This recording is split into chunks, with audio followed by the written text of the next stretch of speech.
Hello friends, இன்றைக்கி நீங்கள் பார்க்குறது சூப்பரான விஷயந்தாங்க. நம்ம வீட்டில் பாத்ரூம் டோரை பார்க்க சகிக்காது. ஏன் இப்படி அழுக்காகுதுன்னே சொல்ல முடியாது. இந்த பாத்ரூம் டோரை க்ளீன் பண்ணுறதுக்கான ட்ரிக் தான் நான் சொல்ல போகிறேன். என்னுடைய டோர்லாம் க்ளீன் பண்ணி வருஷக்கணக்கில் ஆகிடுச்சு. ஒரு வேஸ்ட்டு டப்பா எடுத்துக்கங்க. அதில் ஒரு வேஸ்ட்டாக போன ஒரு லெமனை வந்து அதில் பிழிஞ்சு விட்டுருங்க. ஒரு டேபிள் ஸ்பூன் உப்பு போட்டுருங்க. அப்புறம் ஹார்பிக் வந்து போட்டுட்டு கொஞ்சம் நல்லா வந்து தண்ணி கன்சிஸ்டன்சிக்கு லைட்டாக வந்து தண்ணி மிக்ஸ் பண்ணிக்கங்க. நான் இதுக்கு யூஸ் பண்ணுறது பெரிய ஒரு கிளாத் மாதிரி எடுத்துகிட்டேன். Waste cloth. உங்களுக்கு தேவைப்பட்ட ப்ரஷ் மாதிரி நீங்கள் எடுத்துக்கிறனால எடுத்துக்கலாம். மேலே அப்ளை பண்ணி பாருங்கள். அதுக்கப்புறம் நீங்கள் என்ன சொல்லுவீங்கன்னே தெரியாது. லைக்கை போட்டு போயிட்டே இருப்பீங்க. ஸோ மேலே அப்ளை பண்ண அப்படியே வந்து அந்த அழுக்கெல்லாம் வர ஆரம்பிச்சிடும்.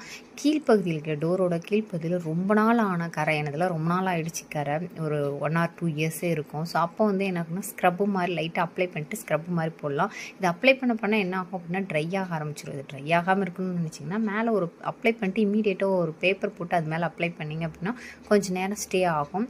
மேலே இருக்கக்கூடிய அழுக்குக்கெலாம் அந்தளவுக்கு தேவைப்படாது. கீழே ரொம்ப ஸ்ட்ரெயின் இருந்துச்சுன்னா அந்த மாதிரி பண்ணலாம். லைட்டாக அப்ளை பண்ணிட்டு இமீடியட்டாக நீங்கள் ஒரு ஸ்ப்ரே மாதிரி வந்து தண்ணி போட்டு நீங்கள் ஸ்க்ரப் மாதிரி வச்சு அப்ளை பண்ணிங்கன்னா போதுங்க.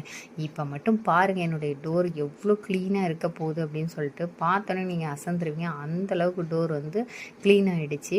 பார்க்கவே அழகாகிடுச்சு. இதை மெயின்டைன் பண்ணணுன்னா இன்னொரு வேலை நீங்கள் செய்யணும். என்ன அப்படின்னு கேட்டிங்கன்னா, தேங்காய் எண்ணெய் இருக்கு இல்லையா, அதை நல்லா ஸ்ப்ரே பண்ணி விட்டு காட்டன் கிளாத் வச்சு நீங்கள் தொடச்சி வச்சிட்டிங்க அப்படின்னா தண்ணி பட்டாலும் உங்களுக்கு என்ன ஆகாது அப்படின்னா தெரிச்சு வந்துடும். கொஞ்ச நாளுக்கு வந்து ஒரு 2 to 3 monthஸே உங்களுக்கு நல்லா ஸ்டேபிளாக இருக்கும். ட்ரை பண்ணி பாருங்கள். பிடிச்சிருந்தால் ஒரு லைக் பண்ணுங்கள். இன்னொரு சூப்பரான வீடியோவில் பார்க்கலாம்.